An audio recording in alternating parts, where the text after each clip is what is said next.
Hay momentos en la vida en los que algo nos sorprende. No porque si nuevo, sino porque de pronto lo vimos claro. Y esa claridad dual. La sorpresa no lega para desordenarnos la vida, lega para despertarnos. No apes como un espectáculo ruidoso, ni como una revelación grandiosa. Muchas veces se manifiesta de manera sutil, casi silenciosa, como una incomodidad que no se puede ignorar. Es instante en el que algo cotidiano deja de parecer normal y, sin saber exactamente por qué, sentimos que algo no encaja. La sorpresa surge cuando la conciencia interrumpe la rutina y nos obliga a mirar con más honestidad aquello que hemos aceptado sin cuestionar. Vivimos gran parte del tiempo en piloto automático. Repetimos hábitos, sostenemos relaciones, aceptamos dinámicas y decisiones no porque los hemos elegido conscientemente, sino porque nos resultan conocidas. Lo familiar se confunde con lo correcto. Por eso la sorpresa dual rompe la ilusión de control y nos muestra que hemos estado viviendo desde la costumbre, no desde la elección. De repente, una palabra, un gesto o una situación actúa como un espejo inesperado, y nos devuelve una imagen que no siempre queremos ver. Esa sorpresa inicial no es debilidad, es lucidez. Es el momento exacto en el que dejamos de justificar lo injustificable. Apenas cuando entendemos que hemos normalizado el malestar, que hemos aprendido a convivir con la incomodidad emocional como si fuera parte natural de la vida. Nos sorprende descubrir cuántas veces nos calamos, cuántas veces cedemos por miedo a perder, por miedo a estar solos, por miedo a incomodar. Y esa revelación sacude, porque nos enfrenta con nuestra propia responsabilidad. La sorpresa también implica una pérdida de inocencia emocional. Una vez que vimos con claridad, ya no podemos volver atrás, ya no podemos fingir que no sabíamos, y eso incomoda porque obliga a tomar posición. Despierta preguntas profundas que no admiten respuestas superficiales. Cuando dejamos de escucharnos, en qué momento empezamos a traicionarnos para encajar. Porque elegimos la comodidad del silencio en lugar de la honestidad con nosotros mismos. Pero despertar no es una condena, es una oportunidad. La sorpresa no viene a castigarnos por lo que permitimos, sino a ofrecernos una nueva perspectiva. Nos invita a salir del letargo emocional, a recuperar la capacidad de cuestionar, de observar, de decidir con más conciencia. Es el primer paso hacia el cambio, porque nadie transforma su vida sin antes sorprenderse de su propia realidad, y en ese instante preciso, cuando la conciencia se activa, algo dentro de nosotros comienza a reclamar coherencia, autenticidad y verdad. La indignación no apes para destruir, apes para approachar. No es una emoción violenta ni descontrolada por naturaleza, aunque muchas veces se la confunda con la rabia impulsiva. La indignación auténtica nace cuando algo esencial es vulnerado, cuando un lim interno es cruzado, y la conciencia emocional reacciona para preservar la dignidad. Es una respuesta sana del amor propio que se niega a seguir siendo ignorado. Durante mucho tiempo se nos ha enseñado a desconfiar de esta emoción. Nos dijeron que indignarse era exagerar, que expresar descontento era sinónimo de conflicto, que reclamar era una forma de inmadurez. Bajo esas creencias, aprendimos a calar lo que nos incomodaba, y a tolerar situaciones que nos dañaban, confundiendo la calma con la resignación. Sin embargo, la ausencia de indignación no nos hace más equilibrados, solo más discon. Todos de nosotros mismos. La indignación sana no busca atacar, ni humilar a nadie, no nace del deseo de venganza, ni del impulso de imponer. Surge con firmeza tranquila, con claridad interna. Es la emoción que dice basta sin necesidad de gritar. Cuando apers, señala un límite que ha sido traspasado, y exige coherencia entre lo que sentimos y lo que permitimos. Ignorarla es ignorarnos, porque esta emoción cumple una función esencial, defender nuestro espacio psicológico. Cuando una persona se permite sentir indignación sin culpa, recupera territorio interno, deja de negociar su valor para mantener la armonía externa. Empieza a comprender que poner límites no es un acto de dureza, sino de responsabilidad emocional. La indignación bien canalizada no rompe vínculos por capricho, los redefine desde el respeto. Y cuando el respeto no es posible, revela la necesidad de tomar distancia. Esta emoción también nos devuelve la capacidad de autorregulación. Nos recuerda que no todo es aceptable, que no todo debe tolerarse en nombre del amor, la comprensión o la paciencia. Hay situaciones que no requieren más empatía, sino más firmeza. La indignación funciona entonces como una brújula ética, marcando el punto exacto donde la flexibilidad se convierte en autoabandono. Sentir indignación con claridad no nos vuelve rígidos ni amargados, nos vuelve íntegros. Nos ayuda a dejar de traicionarnos por miedo al rechazo y a sostener decisiones que, aunque incómodas, preservan nuestra dignidad. Porque cuando una persona aprende a escuchar su indignación, aprende también a respetarse, a valorarse y a ocupar su lugar con legitimidad emocional. En ese punto, el límite deja de ser una barrera y se transforma en una afirmación profunda de identidad y coherencia personal. El abuso rara vez se presenta de forma evidente desde el inicio. No irrumpe con violencia inmediata, ni se anuncia como tal. Se instala de manera progresiva, casi imperceptible, hasta que termina formando parte del paisaje emocional cotidiano. Por eso uno de los mayores peligros no es el daño puntual, sino la repetición constante que lo vuelve familiar. Cuando algo se repite lo suficiente, deja de generar alarma, y en ese momento comienza la normalización. Al principio, la conducta dual. Hay confusión, incomodidad, y una sensación interna de alerta. Luego aparecen las justificaciones. Quizá no fue su intención, quizá estoy exagerando, quizá mañana será distinto. Más adelante llega la adaptación, que no es aceptación consciente, sino una estrategia de supervivencia emocional. La persona aprende a convivir con el males, porque cree que no tiene otra opción, y sin darse cuenta, el umbral de tolerancia al daño se eleva peligrosamente. La normalización del abuso se sostiene, en gran parte, por el autoengaño. Para evitar el conflicto, la soledad o el miedo al cambio, se minimiza lo que duele.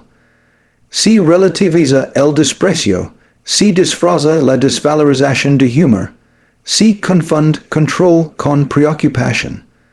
Así, lo que debería generar rechazo empieza a parecer normal, incluso esperado. El problema no es solo lo que el otro hace, sino lo que uno deja de cuestionar. Cuando el abuso se normaliza, la percepción de uno mismo se altera. La persona comienza a dudar de su criterio, de su sensibilidad, de su derecho a sentirse mal. Apers la culpa por reaccionar, la vergüenza por incomodarse, la creencia de que pedir respeto es pedir demasiado. Poco a poco, si pierde la referencia interna de lo que es digno y saludable. Y sin esa referencia, cualquier trato puede justificarse. Lo más dañino de esta dinámica no es únicamente el sufrimiento inmediato, sino la erosión silenciosa de la autoestima. Adaptarse al dono no fortalece, debilita. Obliga a reducir expectativas, a achicar deseos, a conformarse con migajas emocionales. Si aprende a sobrevivir, pero no a vivir, y esa supervivencia constante tiene un costo profundo en la identidad, romper con la normalización del abuso requiere un acto de conciencia, implica reconocer que aquello que se toleró no era aceptable, aunque haya sido habitual. Supone recuperar la capacidad de incomodarse, de indignarse, de poner en palabras lo que antes se callaba. No se trata de buscar culpables, sino de recuperar el criterio interno que fue adormecido por la repetición del dono.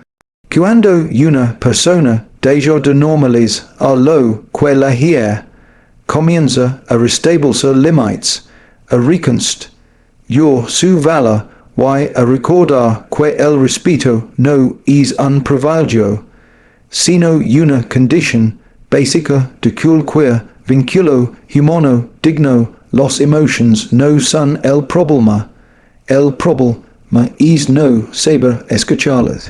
Durante mucho tiempo se ha promovido la idea de que sentir intensamente es sinónimo de debilidad o pérdida de control, como si la razón y la emoción fueran fuerzas opuestas. Sin embargo, las emociones cumplen una función esencial, informan, alertan y orientan. Cuando se las ignora o se las reprime, no desaparecen, se distorsionan, y una emoción distorsionada pierde su valor como guía interna. Sentir con criterio implica reconocer lo que ocurre dentro de uno, sin dejarse arrastrar por el impulso. No se trata de reaccionar de inmediato, ni de actuar desde la descarga emocional, sino de comprender el mensaje que la emoción trae. La indignación, por ejemplo, no es para provocar conflicto, sino para señalar una incoherencia entre lo que se vive y lo que se considera justo. Cuando se la escucha con claridad, se transforma en una herramienta de autodefensa psicológica. La disfunción emocional suele presentarse como autocontrol, pero en realidad es una forma de anestesia. Una persona que no se permite sentir termina perdiendo sensibilidad frente al dono, tanto propio como ajeno. Y esa insensibilidad la vuelve vulnerable a la manipulación, porque no cuenta con señales internas que le indican cuando algo no está bien. Las emociones, cuando se integran con la razón, aportan criterio, no caos. El equilibrio emocional no consiste en apagar lo que se siente, sino en ordenar la experiencia interna. Esto requiere pausa, reflexión y honestidad. Preguntarse qué emoción está presente, por qué pers y qué limite o necesidad está señalando. De esta manera, la emoción deja de ser una reacción automática y se convierte en una fuente de información valiosa. La claridad emocional no elimina el dolor, pero evita que se convierta en confusión o culpa. Cuando una persona aprende a validar sus emociones sin dramatizarlas ni negarlas, fortalece su autonomía psicológica. Y no depende exclusivamente de la aprobación externa para saber si algo es correcto o no. Confía en su experiencia interna como referencia legítima. Esto no significa actuar siempre en función de lo que se siente, sino integrar lo que se siente con lo que se piensa y con los valores personales. Sentir con criterio permite tomar decisiones más coherentes. ayuda a decir no sin agresividad, a poner límites sin culpa, a retiras sin necesidad de justificarlo todo.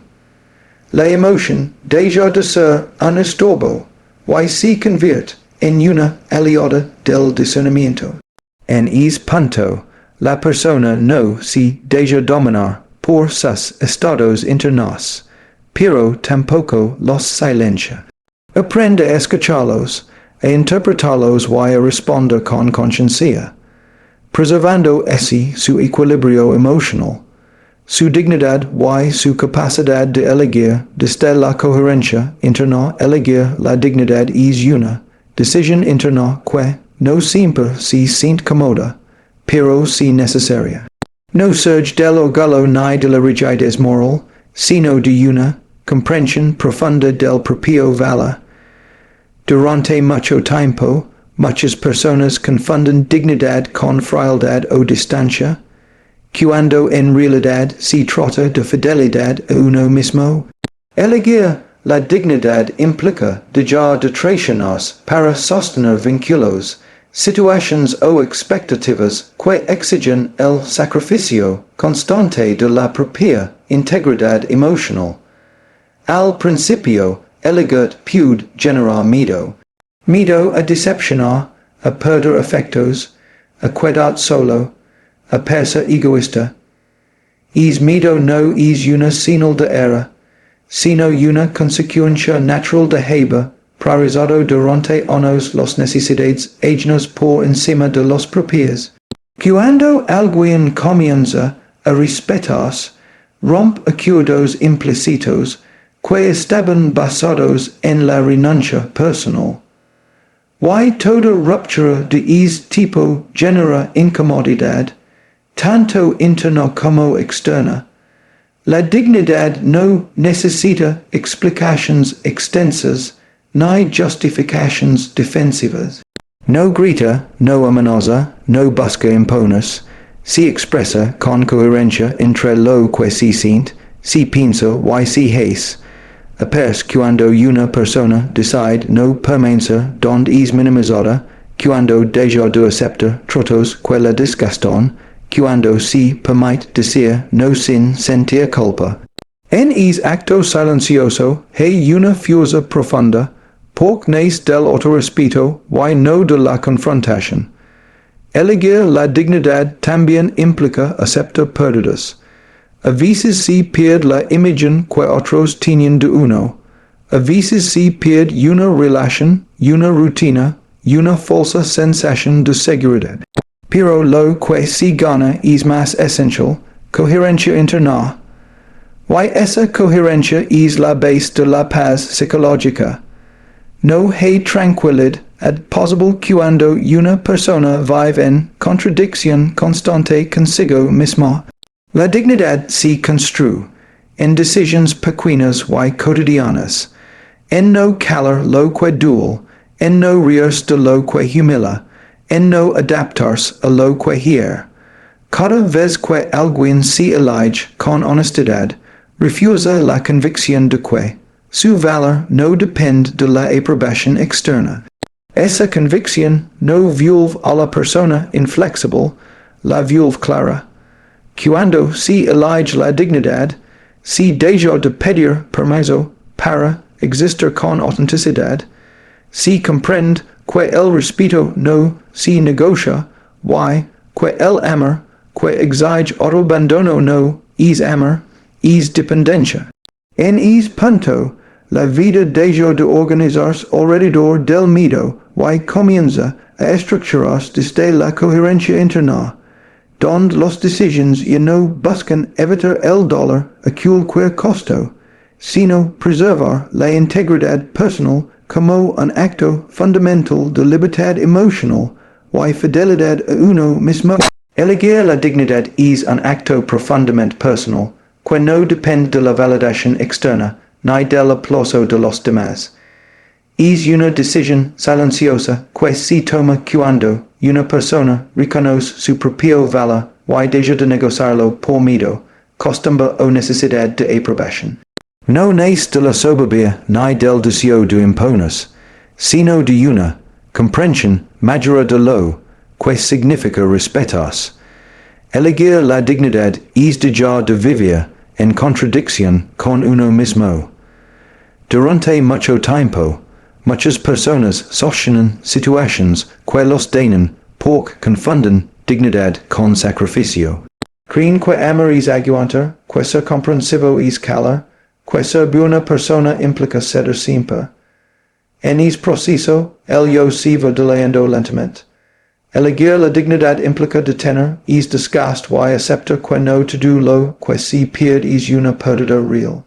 A veces soltar es una forma de recuperación interna. Este acto no suele venir acompañado de seguridad inmediata. Al contrario, suele despertar culpa, duda y temor. Temor a decepcionar, a ser juzgado, a quedarse solo. Pero esa incomodidad inicial no es señal de era, sino de cambio. Es la reacción natural de quien empieza a romper patrones de autoabandono. La dignidad incomoda porque exige coherencia, y la coherencia obliga a renunciar a lo que ya no es compatible con el respeto propio. Elegir la dignidad no significa endurecerse ni ceros emocionalmente. No implica dejar de sentir ni volverse insensible. Implica dejar de exponerse al dono innecesario.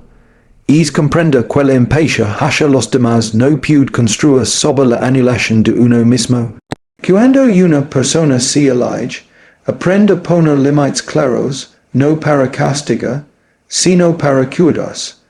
La dignidad se expresa en acciones concretas y cotidianas, en no justificar a lo injustificable, en no permanecer donde se es constantemente minimizado, en no aceptar relaciones donde el afecto depende del silencio o de la renuncia personal. Cada decisión tomada desde el respeto propio refuerza la identidad y fortalece la autoestima. Poco a poco, la persona deja de preguntarse si está exagerando y comienza a confiar en su percepción interna. Elegir la dignidad transforma la forma de relacionarse con el mundo, cambia las prioridades, redefine los vínculos y reorganiza la vida emocional. Ya no se trata de evitar el conflicto a cualquier precio, sino de evitar la traición interna. En ese punto, la libertad deja de ser una idea abstracta y se convierte en una experiencia concreta. La persona comprende que su valor no depende de cuánto aguanta, sino de cuánto se respeta, y desde hoy comienza a vivir con mayor coherencia, claridad y fidelidad a sí mismo.